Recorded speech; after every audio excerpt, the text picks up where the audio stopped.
Hello friends, today we're going to be reading one of my favorite books from childhood called The Digging-est Dog. It's by Al Perkins and illustrated by Eric Gurney. And my grandmother read me this book when I was little. I have recordings of her reading it, and so it brings back a lot of fond memories. I hope you enjoy it as much as we do. Go. I was the saddest dog you could ever see. Sad because no one wanted me. The pet shop window was my jail. The sign behind me said, "For sale." I was tied to a bare, hard floor of stone. I could not even dig for a bone. I was living all of my life alone, a dog that no one wanted to own. And then one day, at 4:30, Sammy Brown came in the door. Sam took one look at me and cried, "Why are you tied up here inside?" "I've always wanted a dog like you. So I'll tell you what I'm gonna do. I'll take you out to the farm with me. You'll play outdoors where you should be." I felt as happy as a pup when Sam paid the man and picked me up. He rubbed my ears, he scratched my head. "I think I'll call you Duke," he said. Sam gave me a collar, he gave me a lead. We left that shop at tremendous speed. We went a long way out of town. We came to the farm of Sammy Brown. It was the nicest place I'd ever seen, a pretty white house in a field of green. And in the shade of an apple tree, a special doghouse just for me. Next morning, while Sam did his chores, he let me run and play outdoors.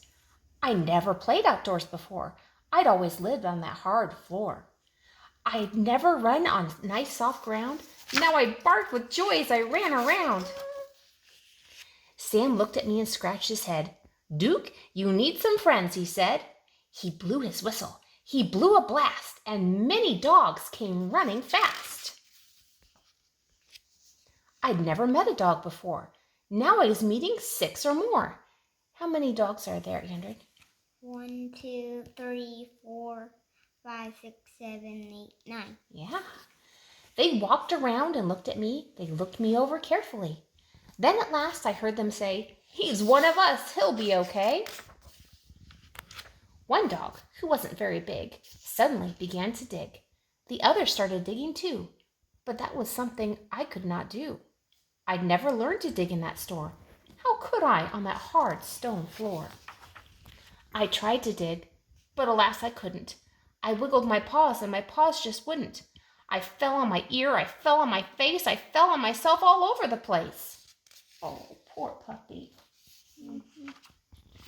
The others said, "Duke may be big, but he's no good. He cannot dig." They stuck their noses in the air. They walked away. They left me there.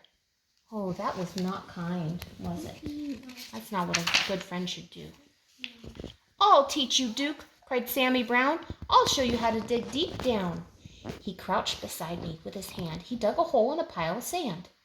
I tried it too, but I couldn't. I wiggled my paws just wouldn't. I'd never learned to dig on that store. How could I on that hard stone floor? Sammy sighed. I almost cried. My eyes and nose were full of dirt. My paws and claws and elbows hurt. I had a pain across my back. I knew I'd never get the knack. Sam felt sad and I felt bad. If only I could make him glad. We both knew I'd never get it right. Sam and I couldn't sleep that night. Is that a good attitude to have when you've tried something and you don't get it right the first time? Yeah. No, keep on trying. He's tired. He just needs a rest, right? Yeah.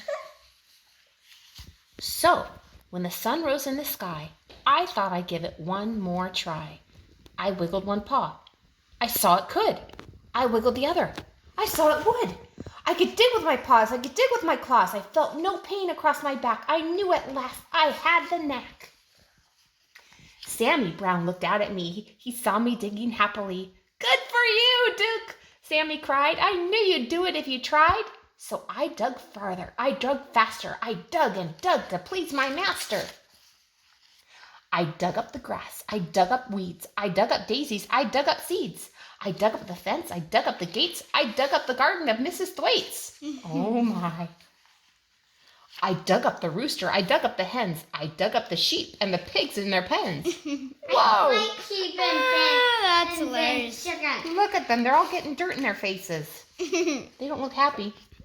I dug and dug. I couldn't stop. I dug up the barber in his shop. I dug up Mr. Ragney Fair, sitting in the barber's chair. Wow.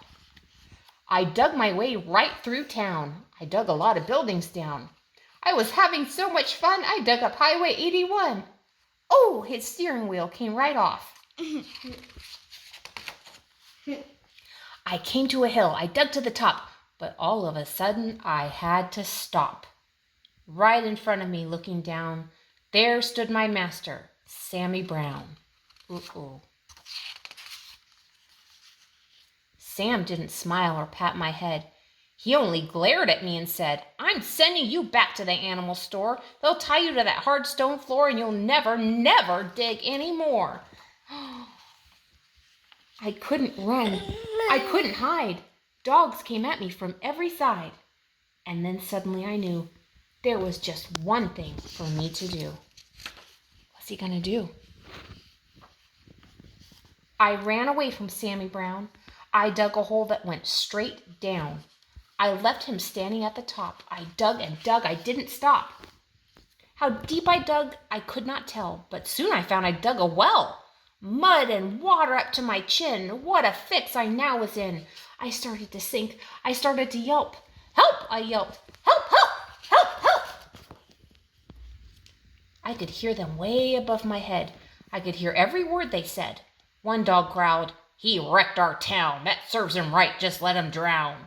Oh, how awful.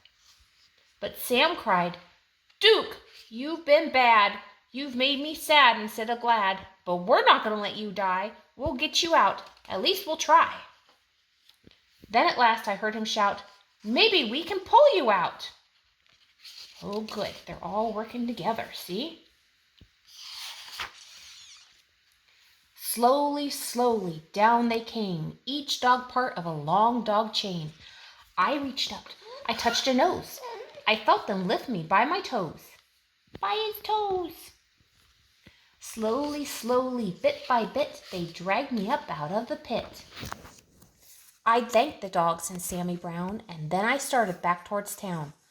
I knew I had to dig once more to fix things up as they were before. That's what I did. I dug back gates. I dug back the garden of Mrs. Thwaites. I dug back the roosters and the hens. I dug back all the pigs and their pens. I dug all day in the summer sun. I dug back Highway 81. I dug back everything in town, everything I'd knocked down. That's responsible, guys. So if you ever make a mess or break something, if you can fix it, that's the responsible thing to do. Oh, I can fix anything with my cool power of that. Okay.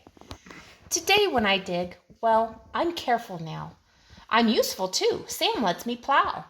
He'll never send me to that store or tie me up on a hard stone floor. My dog friends watch and wonder why. They can't dig as well as I. The end.